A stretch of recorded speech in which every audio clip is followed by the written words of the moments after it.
கடவுளின் விளையாட்டு லண்ட் கிளைன்ஸ் கடவுளின் விளையாட்டு the game of God genre Tamil thriller suspense psychological mystery. கதை சுருக்கம். மக்கள் முழுவதுமாக காணாமல் போகும் மர்மங்கள், உயிருடன் மீள முடியாத ஒரு தீவு, ஒரு புள்ளி வரை நகர்த்தப்பட்ட நட்சத்திரங்கள். இது வெறும் விளையாட்டா அல்லது யாரோ ஒருவரின் இறுதியான பரிசோதனையா? கதை விவரம். ஆரம்பம். சென்னை மாநகரத்திலிருந்து 10 பேருக்கு விசேஷ அழைப்பிதழ் கிடைக்கிறது. அதில் ஒரு பிரம்மாண்டமான விளையாட்டு நிகழ்ச்சியில் கலந்து கொள்ள அழைப்பு உள்ளது. இந்த விளையாட்டில் வெற்றியாளருக்கு 50 கோடி ரூபாய் பரிசாக வழங்கப்படும். அழைப்பு பெற்றவர்கள் ஒவ்வொருவரும் வெவ்வேறு வாழ்க்கை சூழ்நிலைகளில் இருப்பவர்கள். அருண் இளம் கணினி பொறியாளர், வேலையில்லாமல் தவிக்கும் ஒரு புத்திசாலி.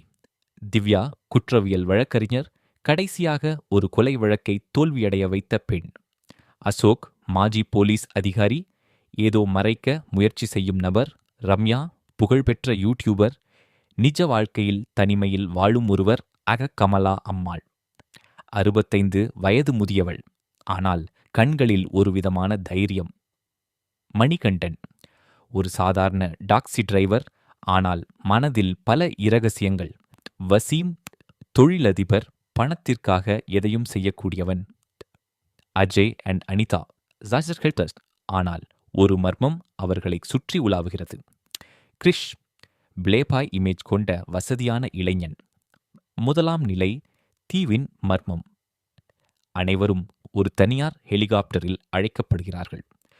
ஆனால் பயணத்தின் போது விமானம் கட்டுப்பாட்டை இழந்து ஒரு மறைந்திருக்கும் தீவிற்கு விழுகிறது. அங்கு ஒரு உயர் தொழில்நுட்ப கட்டடம் உள்ளது, ஆனால் யாரும் இல்லை.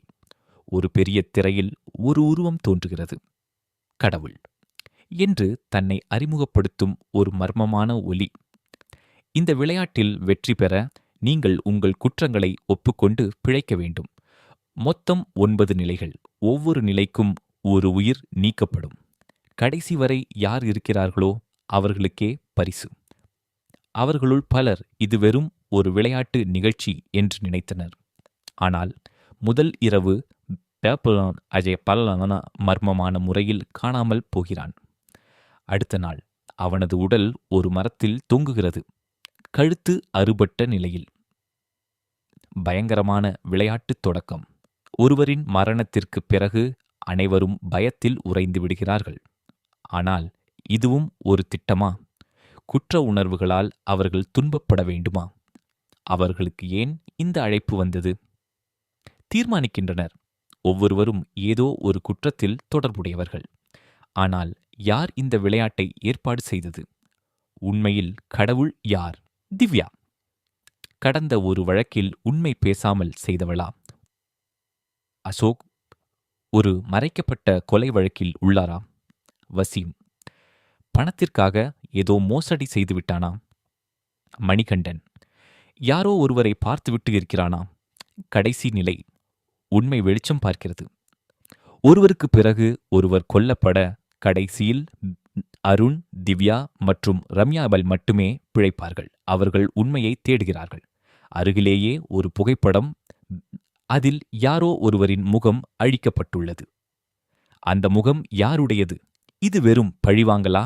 இல்லை, உண்மையில் யாரோ கடவுளாக விளையாடுகிறார்களா? கடைசியில் உண்மையான திருப்பம். இந்த விளையாட்டின் பின்னணியில் இருப்பது நீங்கள் அனைவரும் சேர்ந்து அழித்த ஒரே ஒரு நபர்.